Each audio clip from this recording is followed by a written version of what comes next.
നമ്മളിപ്പോൾ ഉള്ളത് നെയ്യാറ്റിൻകര കാവുവിള ശ്രീ ഗോപൻ സ്വാമികളുടെ മഠത്തിനടുത്താണ്. അവിടെ ഇന്ന് മഠാധിപതി കൂടിയായ ശ്രീ ഗോപൻ സ്വാമിയുടെ മഹാസമാധി വിവിധ മഠങ്ങളിലെ സന്യാസി ശ്രേഷ്ഠന്മാരുടെ നേതൃത്വത്തിൽ നടക്കാനിരിക്കുകയാണ്. നമുക്ക് കാണാം സമാധിക്കായി കെട്ടിയൊരുക്കിയിരിക്കുന്ന ഋഷിപീഠം. നെയ്യാറ്റിൻകര നിംസ് ഹോസ്പിറ്റലിൽ നിന്ന് ഏറ്റുവാങ്ങുന്ന ഭൗതിക ശരീരം ജപയാത്രയുടെ അകമ്പടിയോടെ ഇവിടേക്ക് കൊണ്ടുവരുമെന്നാണ് അറിയാൻ കഴിഞ്ഞത്. ഈ പരിസരമാകെ ഇതുപോലെ ധാരാളം ജലം സാന്നിധ്യമായി നിൽക്കുന്ന ഒരു ഭൂമിയാണ്. അതുകൊണ്ട് തന്നെ ഈ സമാധിത്തറ ഗ്രൗണ്ടിൽ നിന്ന് മുകളിലേക്ക് കെട്ടിയ ഒരു അവസ്ഥയിലാണ് നമുക്ക് കാണാൻ കഴിയുന്നത്.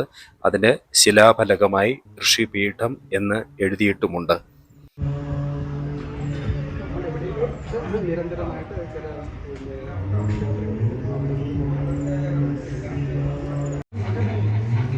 ശ്രീ ഗോപൻ സ്വാമികളുടെ മഹാസമാധി സമാരംഭിക്കുകയാണ്.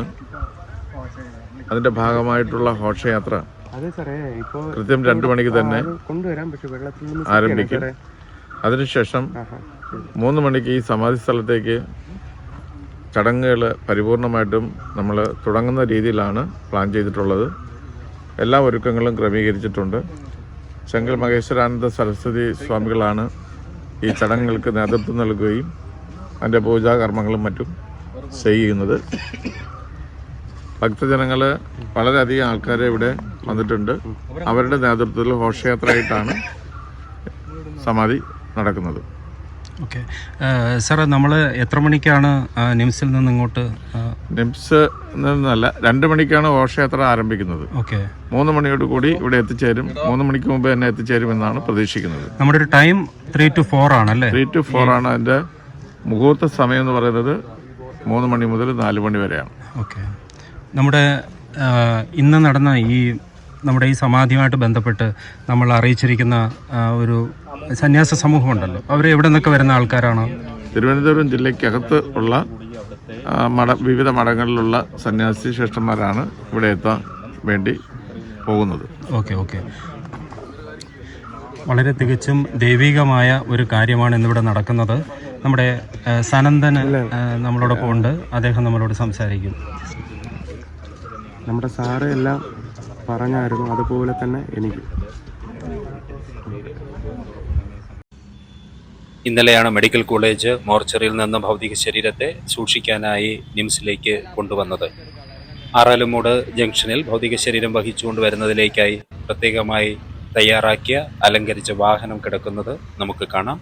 വിവിധ ഹിന്ദു സംഘടനകളുടെ നേതാക്കൾ ഈ വാഹനത്തിനോടൊപ്പം നിംസിലേക്ക് പോകാൻ തയ്യാറാവുന്നു എന്ന് വേണം മനസ്സിലാക്കാൻ.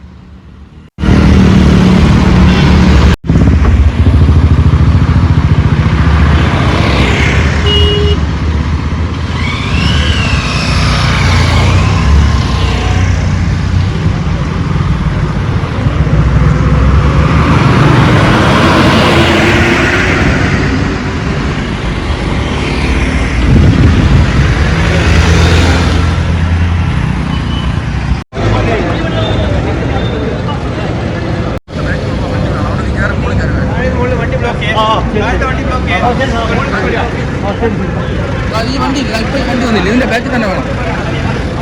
ഓട്ടോറിക്ഷ അല്ല, ഇപ്പൊ മറ്റേ അലങ്കരിച്ച വണ്ടി അതിന്റെ ബാക്കിൽ ഉണ്ടാവാം.